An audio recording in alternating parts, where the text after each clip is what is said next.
I wrote down the three key issues that I think are affecting adult ELLs, but also K-12 as well. And what you just asked kind of falls into one of those issues. We've got lots of people wanting to get their TESOL certificate, and a lot of them, what they're finding is that the pay is so bad here that they're choosing to go overseas and teach, which is, I mean, that's great. I'm happy to be teaching people who are going to go overseas and teach, but it just shows you the state of funding right now for adult education in general in the US is really bad.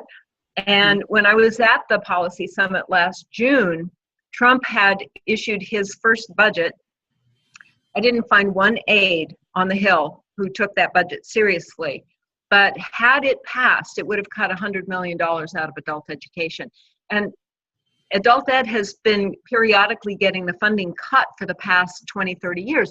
You know, when I first met you and I was first teaching here in Colorado, we probably had about 35, 37 adult ed programs in the state that were funded with the AFLA grant. We're down to 20. Yeah, big ones like ours. And we're down to 22. Oh, and we don't have students needing it. Right. The need is growing. We know that we have more immigrants needing the English language instruction in Colorado. So the need has grown. A lot of those programs we lost were over on the Western Slope, small programs like Ignacio, Trinidad lost part of its program. Fort Morgan, totally gone. No funding for the Fort Morgan program. Yeah. The program in Fort Collins lost about 50% of its funding. My program didn't get funded, but the amount of money allocated for this county wasn't adequate to do what we needed to do. We had two adult ed programs in Boulder County, ours in Longmont and then the one in Boulder. And we would have needed to have tripled the size of our program. We were doing 6 levels of ESL. We needed, and we were poised to, provide ABE and ASE instruction, but there honestly wasn't enough money, Barb, that was allocated for Boulder County. Even if we had gone for every penny allocated for Boulder County, it wouldn't have been enough to provide the programs that WIOA required, and would have completely defunded the Boulder program. No, completely? Yeah, I mean, it would have, yeah. I mean, it just didn't add up.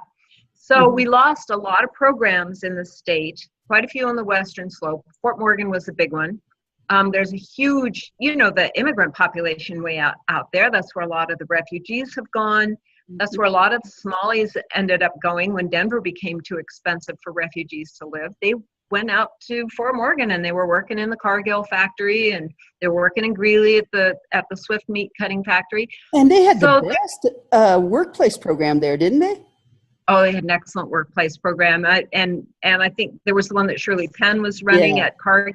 Yeah, no, they had really good programs. I don't know what Julie Oliver has done out there since then, because I've been kind of out of touch with a lot of those directors. But so that was my first issue with what's the realities of adult ESL is, number one, the funding is just not adequate.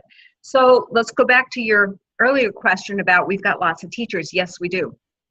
They are lucky if they're making $19, $20 an hour.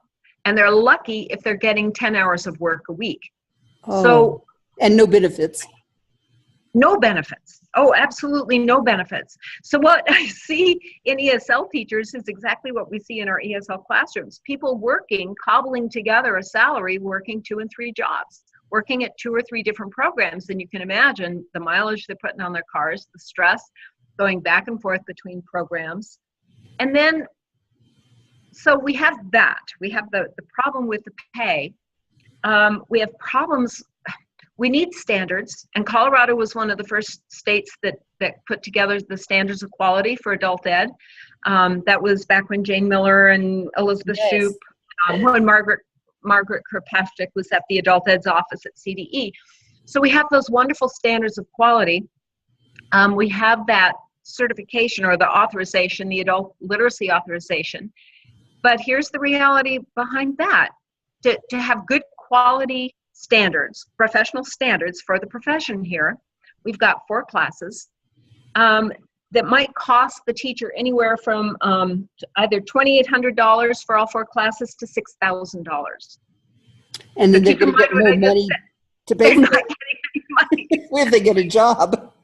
I know. So we have this horrible disconnect between, we need the standards, we want the standards.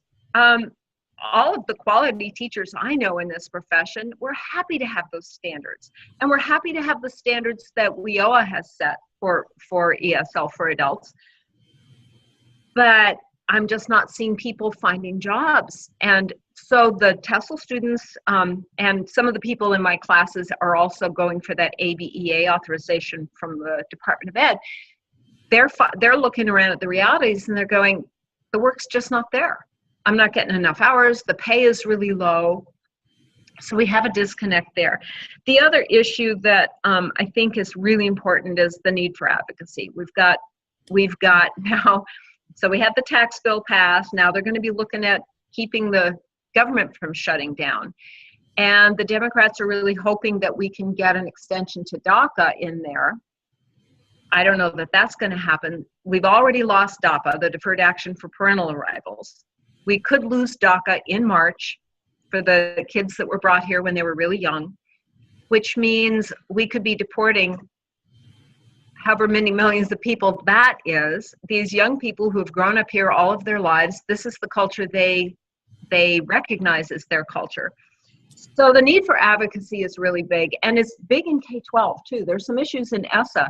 The Trump budget would have cut, I think it was the Perkins Technology Grant from K-12. It would have eliminated part of, I think it was Title, I may be getting this wrong, but I think it was Title III funds they're the funds that allow school districts to go out and recruit quality teachers. Oh, yes. Uh-huh.